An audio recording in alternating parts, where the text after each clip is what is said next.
Hello, good evening indeed, and many thanks for joining us here on Rwanda Television. We hope you had yourselves a very productive week. Now, at the top of our edition tonight, these are our headlines. On Thursday, Rwanda Senate President Dr. Iyamuremye Augustin visited development projects in Bugesera district, including the beef cattle breeding farm, a factory dedicated to electronic and electrical waste recycling, and the Rwanda Institute for Conservation Agriculture. The Ministry of Health points out the start of training health professionals about the use of various medicines that will be sent by the company of Pfizer is a good start of the implementation of the agreement that was made between Rwanda and Pfizer about receiving medicines at lowest prices.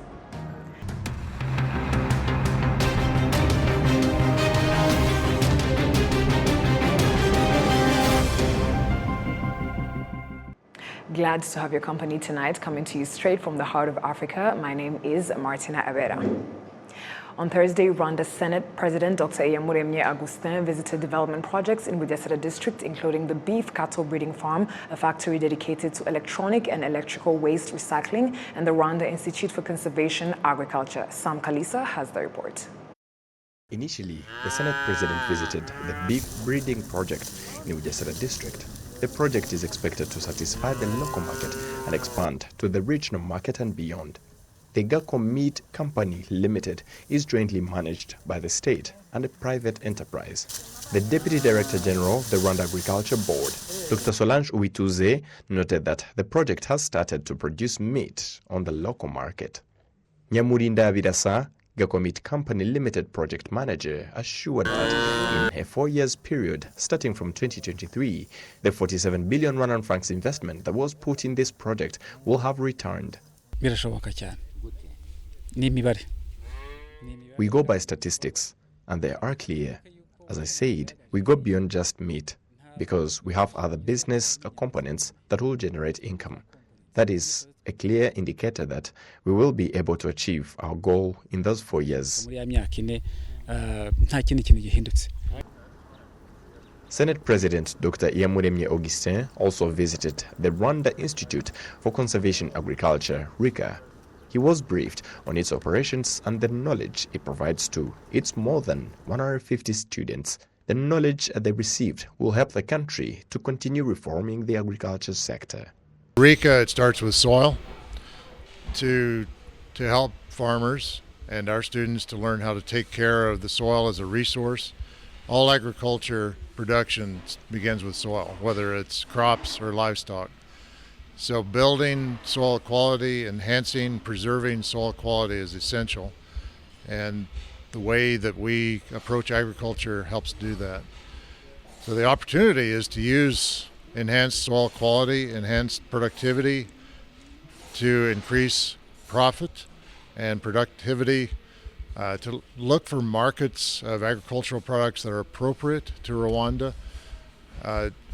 Land is limited here, so we need to protect the land we have and make the best use of the land for production of both crops and livestock. From this school, the Senate President also visited EnviroServe, a factory dedicated to electronic and electric waste recycling. He commended the industry for the significant contribution towards environmental protection. The general manager of the company, Mbera Olivier, explains how the factory contributes to environmental protection through recycling electronic and plastic equipment. Receive electronic and plastic equipment to produce different other equipment. Before this factory came, people had nowhere to dump those products. They would be kept in their homes or even offices. Now, people can bring those equipment and we recycle them.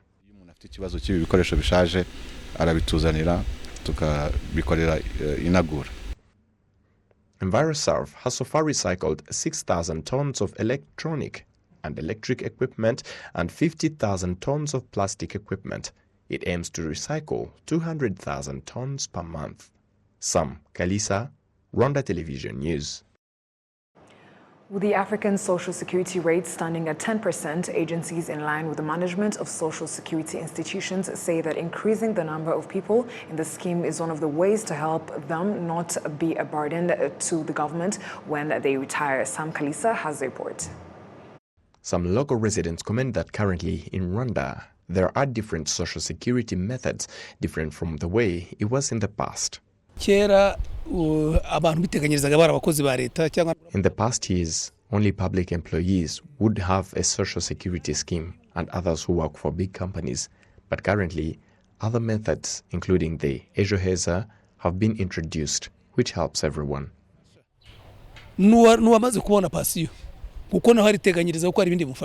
Residents also appreciate the fact that presently people have started saving for their young ones so that when they get old and retire from their jobs, they won't be a burden to the government.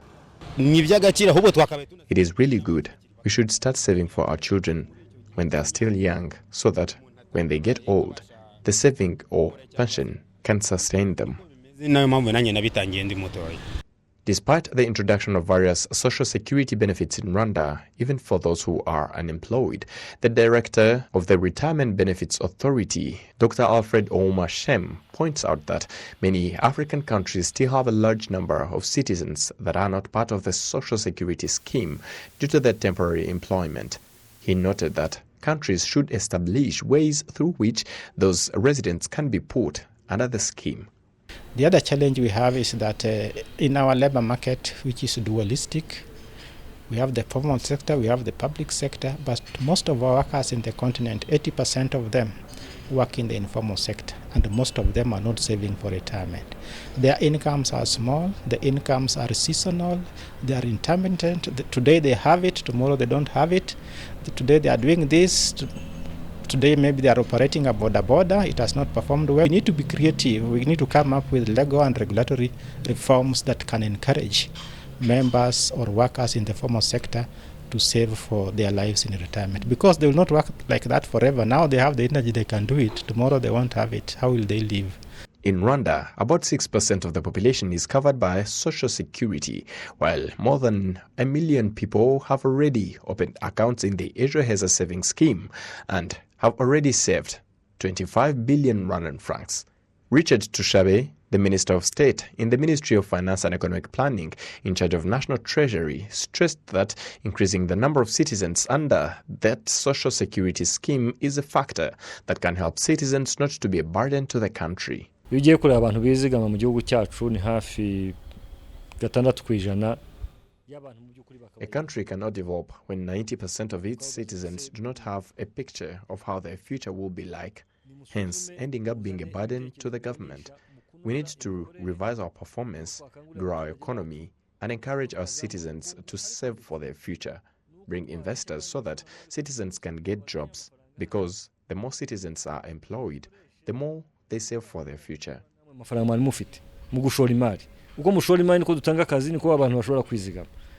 A two-day African Pension Supervisors Forum, bringing together representatives of 20 African countries, is being held in Kigali. Top of the agenda of discussions include how countries can do their best to revive their economies that were hit hard by the effects of the COVID-19 pandemic and also affected their social security programs. Sam Kalisa, RTV News.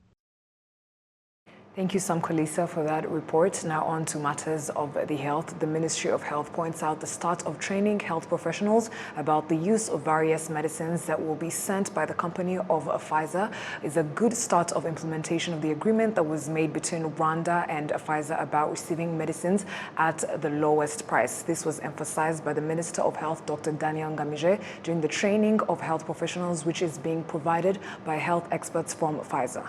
This was stated by the Minister of Health, Dr. Daniel Ngamije, during a health course for health workers, and would be provided by health experts from Pfizer. One of the experts in the health sector from the company of Pfizer, Kojo Soro, notes that they look forward to work with Rwanda in other therapeutic areas. But this is the beginning of what we have started with Pfizer and with Rwanda government on Accord for a Healthier World. So hopefully we are going to start engagement with healthcare professionals in other therapeutic areas, including oncology, rheumatology, and rare disease. And I'm very excited to say that Rwanda is the first government in the world that is starting this thing.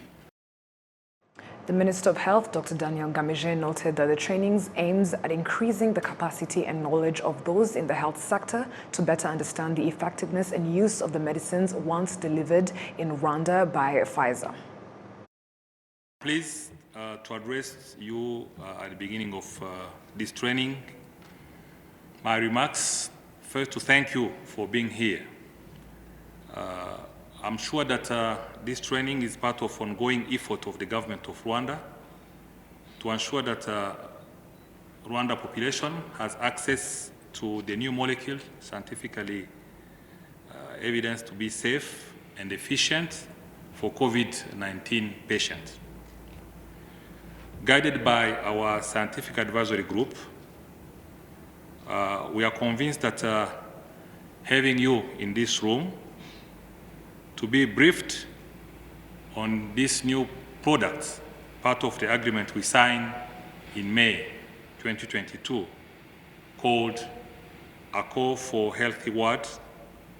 We think that Rwanda, being part of first country in Africa to go for this kind of training, it's a symbol of commitment of the government to make sure that our partnership with Pfizer is real and is part of transformative partnership we want in Africa. We believe that Paxlovid, as one of the molecules specific for COVID-19 pandemic, is part of other drugs that we are going to benefit through this ACO. It includes drugs for oncology, internal medicine, and other domains. The partnership also includes training, capacity building, diagnostic standards, and research. You are here as frontliner doctors to make sure that this training will bring capacity, will give more information, more updated information on how we can use these new drugs, part of our efforts to ensure that we are well prepared for COVID-19 itself, but also for future pandemics through the large partnership that we signed with Pfizer. We'll make sure that with Pfizer and other partners, we continue to mobilize resources to avail COVID-19 tools, including diagnostics, treatment, and vaccine for the entire population eligible for vaccination. Now, moving on, as they completed their year-long studies at the police academy in Musanze, senior police officers were urged by the minister to become exemplary leaders and use their conflict resolution skills to keep the people peaceful and secure. Precious Chidezi has the report. 34 senior police officers from different African countries have completed their master's degree at the police academy located in Musanze. Their courses were focused on maintaining peace and conflict resolution all across Africa, as well as good governance and monitoring employees. Delegates from abroad attending the program commended how they were received in Rwanda and the learning experience at large. Number one, I'm very, very happy. It was not easy. As one of the people who spoke said, there is no gain without pain. I know there are so many challenges, leaving your family back at home, coming far from home. But I thank the support that I got, number one, from the Almighty God, because if it was not for the Almighty God, I would not have achieved whatever I've achieved. Number two, of course, my family. Number three, the support I got from the Rwanda National Police and also the Kenya Police Service, the National Police Service. Because yes, I was far from home, but there's no single day I felt like I don't belong to Rwanda. I was so much happy because from the day I came here, I've been able to receive a warm welcome. Honorable Alfred Gasana has urged senior police officers completing their studies to include the skills they've acquired to kickstart the kind of change that keeps good governance in place. The work we do involves peacekeeping in our countries and the world, and we have to do it in a professional and ethical manner, which is what we would expect those graduating today to maintain.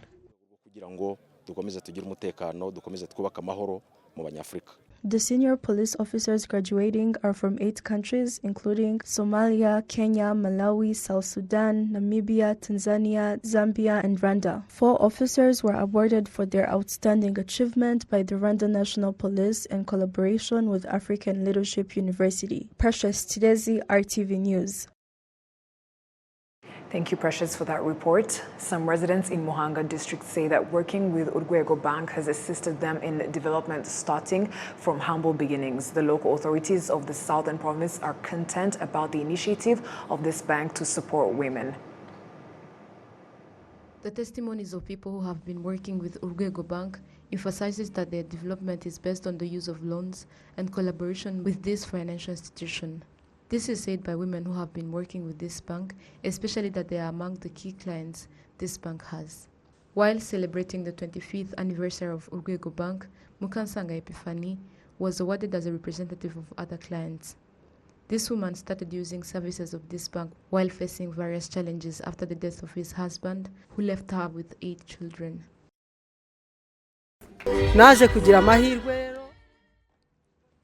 I was able to work with Urwego Bank. They gave me a loan. I started on a loan of 20,000 Rwandan francs, and they kept on increasing the amount as I paid them on time and also with the savings made. I finally arrived to the point of receiving a loan of 1,600,000. My kids were able to study. I was able to find school fees for my children, and I also had what to feed my children. They have never been malnourished. Currently, 65% of bank clients are women and 35% are men. The governor of the southern province, Kaitesi Alice, noted that the government is content about the initiatives of various partners that promote women's development, like Urwego Bank does. In the 25 years you have been working, you provided loans amounting to 462 billion, and particularly this year you have provided loans of over 18 billion. We are content about the fact that you support the government program of promoting the principle of gender equality. And also, we are content about the fact that you care about the development of everyone. Women have an important role in the development of our country. We thank Urwego Bank, which provided a platform for women to give their contribution in the development of the country. According to this bank, they are content about the contribution made to the economy and investment, especially the development of people with low income through the 25 years. This bank currently works with 1,500 people across the country. John Bosco Ndori, the manager of all branches in Urwego Bank, notes that they have embarked on a journey of globalization in technology, but not leaving behind the community with low income. For the past 9 years, we've been using our own platform called mHose. It's a mobile platform that you can use on any phone. It doesn't necessarily have to be a smartphone. Can be any phone, but the impact of COVID reminded us that we actually need to go faster because people couldn't meet. Our touch base was very limited, so we had to reach our clients through technology. So as COVID hit and we all woke up and saw that this should be given more priority, we've put in more effort. We have our own platform, and we believe that we're on the right track for the cashless society of this country in 2014. The bank advisory meetings focus on the development of community and the efficient use of credit requested by the residents. According to the bank, the residents would use the money in other various activities that do not generate income, but through various initiatives of this bank, they now use the money in income-generating activities. Olive Nete, RTV News. And on behalf of the production team and I, we thank you for sticking with us on RTV News. My name is Martina Avera. Stay safe and have a great night.